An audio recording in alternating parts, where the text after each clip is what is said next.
오늘 또 그대의 최고의 날입니다. 임은미 선교사 묵상입니다.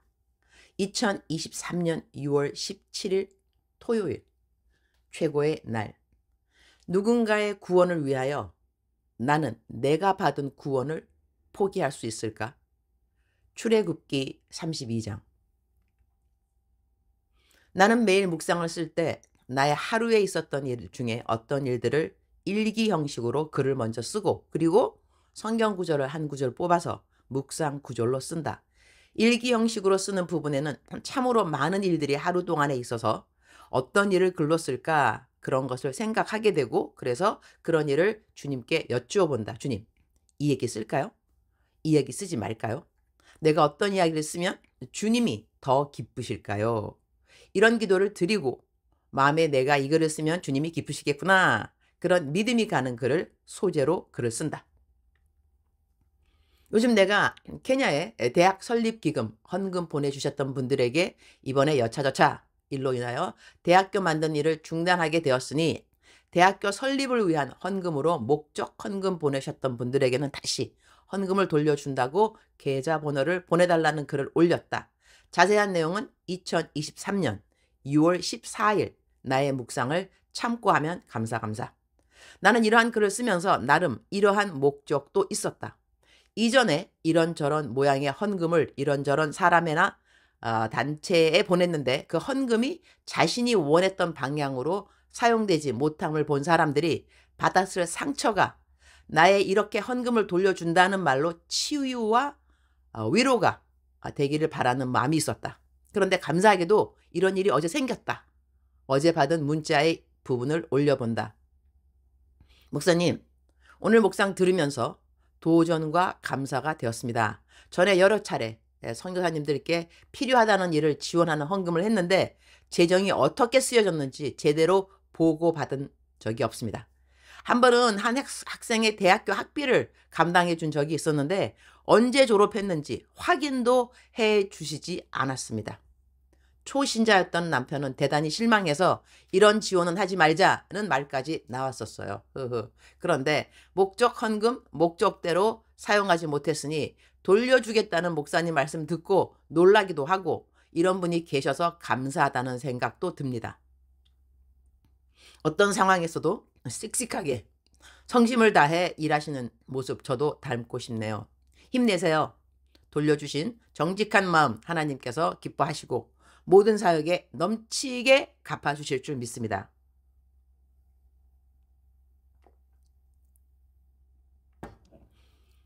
나는 이런 분들이 또 있으리라 생각된다.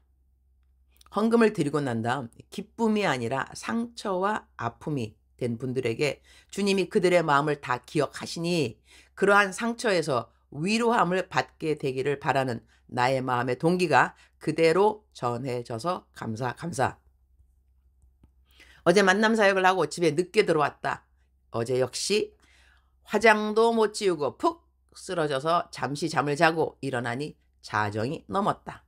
자정이 넘은 시간 도착한 문자가 내 마음 가득 기쁨과 감사를 가져다 주어서 내가 얼마나 피곤했는지를 잊게 만들어 주었다. 번개탄 TV의 대표인 임우현 목사님이 나를 누님이라고 부른다. 그리고 가끔 내가 보내는 묵상에 정성스러운 댓글을 보내주곤 하는데, 오늘 새벽에 보내온 문자를 공유한다. 이런 글 받으면 그 누군들 힘을 얻지 않을까? 사랑하는 누님요, 우리는 그가 만드신 바라 그리스도 예수 안에서 선한 일을 위하여 지으심을 받은 자니 이 일은 하나님이 전에 예비하사 우리로 그 가운데서 행하게 하려 하심이니라. 에베소서 2장 10절 말씀. 오늘도 건강하시죠? 동상은 어제 목포에 갔다가 오늘은 부산으로 내려와서 복음을 전하고 내일은 포항과 대전으로 가서 전합니다. 어제도 오늘도 내일도 몸은 피곤할 수 있지만 마음은 절대 피곤해하지 않으며 날마다 묵상을 통해 누님이 감당해내시는 수고와 헌신으로 살아나는 영혼들의 소식을 보고 들으며 그저 주어지는 삶에 감사하며 오늘 또 힘내봅니다. 부산 숙소에서 이번 주 주일 말씀을 준비하다 말씀대로 살아내고 살아가는 누군가를 알고 있음이 어찌나 감사하던지 갑자기 성경 말씀이 누님으로 보여져서 늦은 밤이지만 감사톡 남겨봅니다. 아무리 힘들고 어려워도 말씀대로 살아내시고 살아가신 본을 보여주시니 감사하고 부족한 동상도 열심히 따라가겠습니다. 나에게는 이렇게 누가 말씀을 읽다가 그 말씀대로 살아가는 사람이 나라고 여겨진다고 글을 보내오는 사람들이 있는데 나는 그러한 문자 받으면 와우, 감격하고 놀라워하고 신기해하고 여튼 엄청 고맙다. 하나님이 마치 나를 쓰담쓰담 해주시는 것 같은 그런 마음의 기운이 넘치게 된다. 출애굽기 32장 32절. 그러나 이제 그들의 죄를 사하시옵소서. 그렇지 아니하시오면 원하건대 주께서 기록하신 책에서 내 이름을 지워버려 주옵소서. But now please forgive their sin. But if not, then blot me out of the book of you have written. 모세가 자기의 백성들의 죄를 사하여 주십사 하나님께 기도하면서 말한 기도문 중 한 부분이 바로 32절이다. 책에서 내 이름을 지워버려 주옵소서. 이 말씀이 마음에 와 닿는다. 누군가가 하나님으로부터 용서함을 받게 하기 위하여 모세는 지금 자기의 이름이 하나님이 가지고 계신 책에서 없어져도 좋으니 제발 자기가 기도하는 이들의 죄를 용서해달라고 기도를 하는 것이다. 하나님에게는 생명책이라는 책이 있고 행위록이라는 책이 있는데 이 책은 생명책에서 자기 이름을 지워달라는 것일까? 행위록에 자기가 행한 많은 좋은 일들을 지워달라는 것일까? 그것이 어느 책이든지 간에 중요한 것은 모세는 자신이 기도해주는 사람들을 위하여 모세가 중요시 여기는 것을 포기할 수 있다고 지금 말을 하는 것이다. 우리는 이웃들을 위한 기도를 할 때 그 기도가 응답되기 위하여 내가 무엇인가를 포기하거나 손해를 보게 되는 것을 기뻐하는가? 기쁘지 않아도 그렇게 하고자 하는 마음은 있는가? 모세는 참 대단한 중보 기도자였구나 하는 것을 알 수 있다. 자기에게 있는 소중한 것을 자기가 위해 기도하는 사람들을 위해 다 버릴 수 있다고 말을 하는 것이니 말이다. 구약에는 모세라는 사람이 이런 거침없는 포기의 기도를 올렸고 신약에서는 바울 사도가 그런 비슷한 기도를 드린 것을 저절로 기억하게 된다. 나의 형제 곧 골육의 친척을 위하여 내 자신이 저주를 받아 그리스도에게서 끊어질지라도 원하는 바로다. 로마서 9장 3절 말씀. 바울은 이방인들에게 복음을 전하고자 구별된 사도였지만 그는 자신의 친척들 즉슨 이스라엘 백성들의 구원이 이루어지는데 자신이 그리스도에게서 끊어질지라도 그래도 그것을 바라고 소원한다는 기도를 하는 것이다. 대단한 고백이 아닐 수 없다. 다시 말하면 내가 전도하는 사람이 구원을 얻을 수 있다면 차라리 내가 하나님으로부터 끊어질지라도 그렇게 해달라는 것이다. 와, 난 이런 기도 못하겠다. 아마 바울은 자기가 그렇게 기도해도 하나님은 그 기도 안 들어주실 줄 알고 있어서 그렇게 말한 것은 아닐까? 모세도 그렇게 자기 이름을 하나님이 가지신 책에서 지워달라고 했어도 하나님이 그렇게 하시지 않으실 줄 확신했기에 그런 말을 한 것이었을까? 모세나 바울의 진짜 속마음이 어땠든지 간에 중요한 것은 누군가를 위해 간절히 기도할 때 기도만 하는 것이 아니라 어떤 것을 포기하고 희생할 수 있어야겠구나. 그런 생각을 하게 되는 말씀이라고 하겠다. 주님, 오늘 또 최고의 날입니다. 오늘 묵상의 삶의 적용은 무게가 있네요. 주님, 저보고 그렇게 하라는 것은 아니시죠? 그러나 이런 일을 하신 이가 있으시니 예수 그리스도 그분은 내가 구원받아 영생을 누리게 되라고 나를 대신하여 나를 위하여 당신의 생명을 내려놓으신 분이라고 하는 것.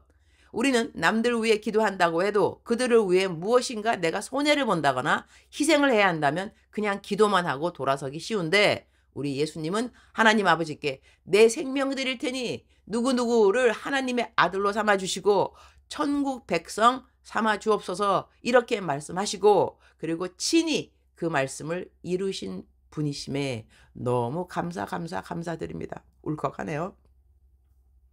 내가 누군가를 위하여 내게 있는 중요한 것이라도 포기하겠다는 마음도 이 성경 구절을 보면서 갖게 되는 바람직한 삶에 적용이 되겠지만, 그보다 하나님이 듣기 원하시는 고백은 이렇게 힘든 일을 예수님이 나를 위하여 해주셨구나, 너무 감사하다라는 그 고백이라고 생각되어집니다. 정말 놀라운 사랑을 주님은 저를 위하여 보여주셨습니다. 나를 대신하여 주님이 포기해 주신 주님의 생명을 감사드립니다. 예수님이 죽음으로 나를 사셨으니 이렇게 받게 된 새 생명으로 다른 사람들을 하나님께로 인도하는 삶을 살도록 도와주옵소서. 주님 사랑합니다. 주님 감사합니다.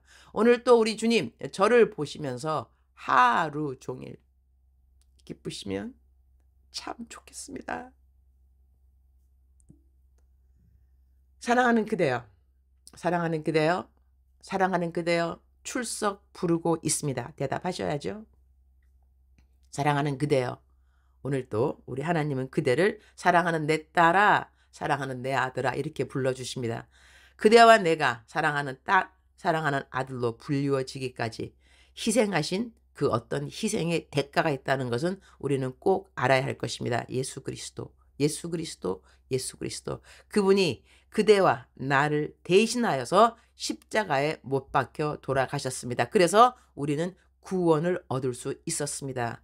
이렇게 귀한 구원 우리 얻었는데 이렇게 귀한 구원 쉽게 버려서는 안 되겠죠. 쉽게 자살을 생각한다거나 극단적인 그런 마음 품는 사람들 돌아오시기 바랍니다. 암만 힘이 들어도 예수님이 그대를 위해서 십자가에 돌아가신 고난보다 더 힘든 것은 없습니다. 그보다 더 큰 고통은 없습니다. 우리 예수님 그거 이겨내셨습니다. 그대를 위함입니다. 그대는 살아계셔야 됩니다. 열심히 사셔야 됩니다. 오늘 또 힘을 내셔야만 합니다. 하나님께서 도와주실 것입니다. 사랑하는 그대여, 사랑합니다. 사랑하는 그대여, 축복합니다. 오늘 또 그대의 최고의 날입니다.